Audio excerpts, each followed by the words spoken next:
Assalamualaikum. Hai teman-teman, perkenalkan kami kelompok 2 dari mata kuliah Data Mining yang beranggotakan dengan saya sendiri, Ismaniansyah, kemudian Alvina Sukma, Melati Cantika, Rizky Bagas, Sita Amiyatun, Yani Fauziah, dan M. Alif Wardana. Kami akan membahas materi FP Group. Kepada teman-teman, silakan simak materi berikut ya. Assalamualaikum warahmatullahi wabarakatuh. Saya akan mempresentasikan pengertian dari FP Growth, yaitu algoritma FP Growth adalah salah satu dari beberapa metodologi penambangan pola yang sering berpengaruh, di mana pola misalnya kumpulan item, urutan, subpohon, atau substruktur. Sering terjadi jika frekuensi kemunculannya dalam database tidak kurang dari ambang minimum support yang ditentukan. Metode pertumbuhan pola frekuen, penambangan kumpulan dari data dengan cara divide and conquer ini pertama-tama memperoleh kumpulan pola frekuensi ukuran 1. Dan untuk setiap pola P, ini memperoleh database yang diproyeksikan atau bersyarat oleh data mengatur partisi dan menambang database yang diproyeksikan secara rekursif. Konsep dari FP Growth ini adalah pembangkitan tree dalam pencarian dari frequent item set, frequent pattern. Trend adalah struktur mirip pohon yang dibuat dengan kumpulan item awal dari database. Tujuan dari pohon FP adalah untuk menambang pola yang paling sering. Setiap node dari pohon FP mewakili sebuah item dari kumpulan item. Node root mewakili 0, sedangkan node yang lebih rendah mewakili item set. Asosiasi node dengan node bawah yang merupakan item set dengan item set lainnya dipertahankan saat membentuk pohon. Baiklah, selanjutnya yaitu metode FP Growth. Langkah pertama adalah memindai database untuk menemukan kejadian dari item set dalam database. Langkah ini sama dengan langkah pertama a priori. Hitungan satu item set dalam database disebut support count atau frekuensi satu item set. Yang kedua adalah membuat pohon FP. Untuk ini membuat akar pohon. Akar diawali oleh 0. Yang ketiga adalah memindai database lagi dan memeriksa transaksi. Periksa transaksi pertama dan cari tahu kumpulan item di dalamnya. Selanjutnya, dalam database diperiksa, item set diurutkan dalam urutan hitungan menurun. Jika ada item set dari transaksi ini yang sudah ada di cabang lain, misalnya dalam transaksi pertama, maka cabang transaksi ini akan berbagi awalan yang sama ke root. Juga dalam item set bertambah seperti yang terjadi dalam transaksi. Node umum dalam jumlah node baru bertambah 1 saat dibuat dan ditautkan sesuai dengan transaksi. Selanjutnya yaitu menambang pohon FP yang dibuat. Untuk ini node terendah diperiksa terlebih dahulu bersama dengan link dari node terendah. Node terendah diawali panjang pola frekuensi 1. Dari sini lintas jalur dari pohon FP atau jalur ini disebut basis pola bersyarat. Yang keenam, buat pohon FP bersyarat yang dibentuk oleh jumlah kumpulan item di jalur. Item set yang memenuhi ambang dukungan dipertimbangkan dalam pohon FP bersyarat. Pola frekuensi dihasilkan dari pohon FP bersyarat. Oke, untuk selanjutnya yaitu materi tentang pembangunan FP3. Nah, pembangunan FP3. FP3 merupakan struktur penyimpanan data yang dimanfaatkan. FP3 dibangun dengan memetakan setiap data transaksi ke dalam setiap lintasan tertentu dalam FP3. Karena dalam setiap transaksi yang dipetakan, mungkin ada transaksi yang memiliki item yang sama, maka lintasannya memungkinkan untuk saling menimpa. Semakin banyak data transaksi yang memiliki item yang sama, maka proses kemanfaatan dengan struktur data FP3 semakin efektif. Kelebihan dari FP3 adalah hanya memerlukan 2 kali pemindaian data transaksi yang terbukti sangat efisien. FP3 dibentuk oleh sebuah akar yang diberi label null, sekumpulan upah pohon yang beranggotakan item-item tertentu, dan sebuah tabel frequent header. Setiap simpul dalam FP3 mengandung 3 informasi penting, yaitu label item menginformasikan jenis item yang direpresentasikan simpul tersebut, lalu ada support count merepresentasikan jumlah lintasan transaksi yang melalui simpul tersebut, dan ada pointer penghubung yang menghubungkan simpul-simpul dengan label item sama antar lintasan, ditandai dengan garis panah putus-putus. Kelebihan FP Growth. Yang pertama, algoritma ini perlu memindai database 2 kali jika dibandingkan dengan a priori, yang memindai transaksi untuk setiap iterasi. Yang kedua, penyandingan item tidak dilakukan dalam algoritma ini, membuatnya lebih cepat. Yang ketiga, basis data disimpan dalam versi ringkas di memori. Yang keempat, ini efisien dan dapat diskalakan untuk menambang pola frekuensi panjang dan pendek. Ada 3 kekurangan pada PV Growth. Yang pertama, PV Tree lebih rumit daripada a priori. Yang kedua, ini mungkin mahal. Dan yang ketiga, algoritma mungkin tidak cocok dengan memori yang bersama saat database berukuran besar. Saya akan melanjutkan presentasi penerapan algoritma FP Growth. Algoritma FP Growth dibagi menjadi 3 langkah utama, yaitu 1. Tahap pembangkitan conditional pattern base. Conditional pattern base merupakan subdatabase yang berisi prefix, path, atau lintasan prefix, dan suffix pattern atau pola akhiran. Pembangkitan conditional pattern base didapatkan melalui FP3 yang telah dibangun sebelumnya.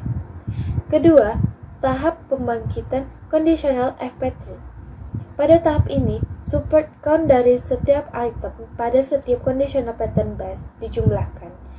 Lalu, setiap item yang memiliki jumlah support count lebih besar sama dengan minimum support count akan dibangkitkan dengan conditional FP3. Ketiga, tahap pencarian frequent item set. Apabila conditional FP3 merupakan lintasan tunggal atau single path, maka didapatkan frequent item set dengan melakukan kombinasi item untuk setiap conditional FP3. Jika bukan lintasan tunggal, maka dilakukan pembangkitan FP Growth secara rekursif. Assalamualaikum warahmatullahi wabarakatuh. Jadi hari ini kita akan belajar tentang algoritma FGrowth, yaitu kita akan membuat atau menyiapkan dataset sederhana. Kita memiliki transaksi ID-nya ada 9. Setelah datasetnya ada, kita melakukan pencarian frequent item set. Frequent item set ini nih kita ambil 5 data atau 5 item set. Yang pertama ada item set 1. Item set 1 ini jumlah subcount-nya ada 6. Subcount-nya ini nih kita ketahui dari banyaknya angka 1 yang ada di item list. Item listnya kita hitung ya. Angka 1-nya ada 1, 2, 3, 4, 5, 6. Kalau yang item set 2 itu subcount-nya ada 7. Kita hitung angka 2-nya ada 1, 2, 3, 4, 5, 6, 7. Setelah pencarian frequent items-nya selesai, selanjutnya kita melakukan pengurutan berdasarkan priority-nya. Priority-nya itu tuh kita ambil dari item set yang paling tinggi. Seperti item set 2, kenapa harus 2 yang pertamanya? Karena subcount 2 ini nih nilainya paling tinggi, yaitu 7. Diurutkan dari yang tinggi, yang setelah 2 itu ada 1, ada item set 3, 4, dan 5. Setelah pengurutan berdasarkan priority selesai, selanjutnya kita urutkan dataset yang diurutkan itu tuh berdasarkan priority. Kita urutkan kembali. Jadinya maaf, ini angka 6-nya kurang.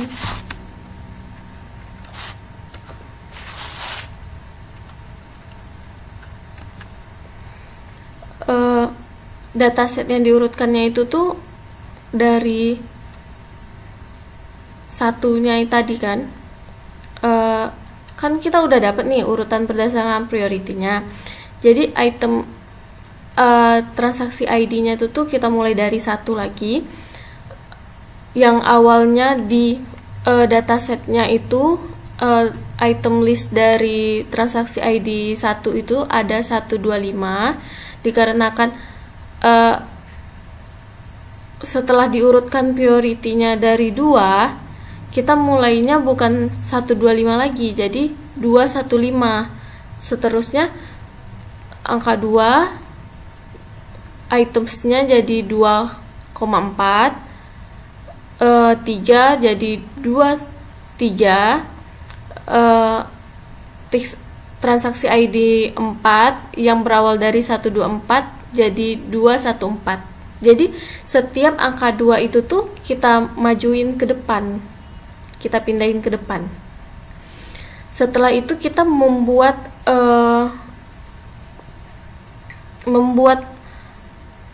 F-graph-nya seperti contohnya di samping. Setelah kita dapatkan dari dataset yang diurutkan itu tuh, kita mulai dari 0. Yang pertama itu ada 215, ada 215. Setiap transaksi itu kita kasih tanda 1 kali. Setelah itu 24. Dikarenakan ini 2-nya udah ada, kita tinggal buat 4 dan ditambah 1 lagi di angka 2-nya itu, dan 4-nya ditambah angka 1 untuk menandakan itu berapa kalinya. Setelah pembuatan F-graph ini selesai, selanjutnya kita melakukan pembangkitan conditional pattern base yang kita ambil dari yang terkecil. Yang terkecil itu kita ambil dari F-graph. Kita lihat dari F-graph-nya.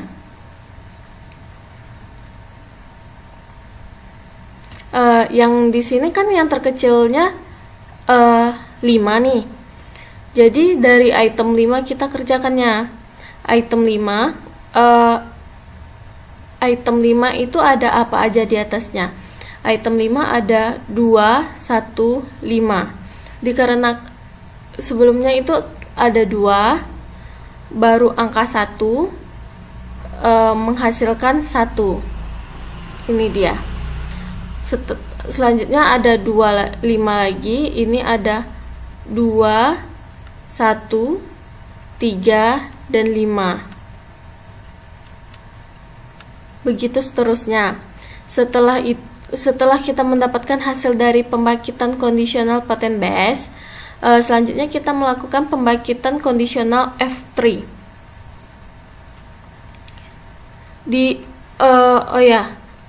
Perlu kita ketahui, di dalam pembangkitan conditional F3, asosiasi kita harus meminta minimum supportnya itu misalnya 2, ya kan? Jadi kita hitung nih dari sininya 2, angka 2-nya ada berapa? Karena angka 2-nya ada 2, angka 1-nya ada 2, 1, 2. Dikarenakan angka 3-nya cuma 1, tidak kita masukkan ke conditional F3-nya. Dengan kenapa angka 3-nya nggak kita masukkan ke conditional F3-nya? Karena minimal support kita kan 2. Di angka 3 ini cuma ada 1, jadi tidak memenuhi supportnya, jadi tidak perlu ditulis. Selanjutnya ada 2-nya ada 2 kali. Begitu seterusnya. Setelah pembangkitan kondisional F3-nya selesai, kita melakukan pembangkitan frequent pattern grade. Di frequent pattern grade ini, kita melakukan angka seperti memindahkan angka 2 ini, dikarenakan kita mengambil itemnya 5, jadi 2,5 ada 2. Setelah itu 1,5 ada 2. Selanjutnya ada 2,1,5 ada 2. Begitu seterusnya. Kalau misalnya kita ambil item 4, itu dia 2,4. Kita ambil item 3, itu dia 2,3. Setelah hasilnya dapat, selanjutnya kita akan mencari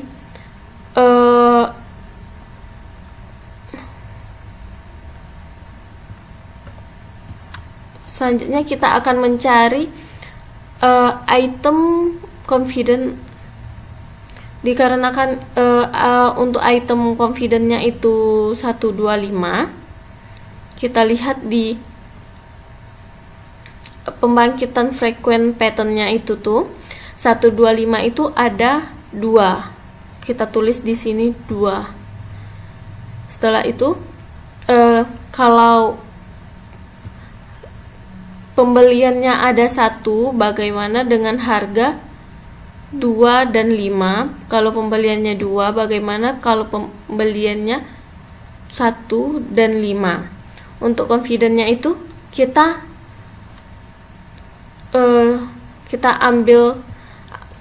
cek kalau dia pembelian itemnya 1. Kalau itemnya 1, kita lihat di subkonnya.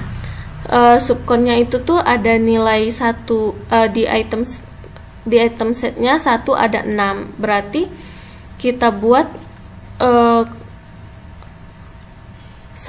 nilai 1 ini adalah 6. 2 ini kita dapat dari nilai confidentnya, jadi 2/6. Selanjutnya untuk pembelian 2, bagaimana dengan pembelian 1 dan 5? Itu hasilnya 2/7. Untuk kita persenkan hasil untuk pembelian 1, bagaimana dengan pembelian 2/5 dan 5, itu kita persenkan dapat 33% harganya. Perlu kita ketahui kenapa ini nih kosong. Mohon maaf sebelumnya, ini kenapa kosong? Karena untuk dataset berdasarkan prioritinya yang di transaksi ID 9 itu kan katanya 2, 1, 3. Yang sebelumnya 3 ini 0. Kalau 0 itu tuh berarti nilainya kosong. Jadi nggak diisi.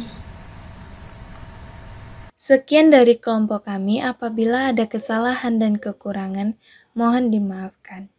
Semoga materi yang kami sampaikan bermanfaat untuk teman-teman. Wassalamualaikum warahmatullahi wabarakatuh.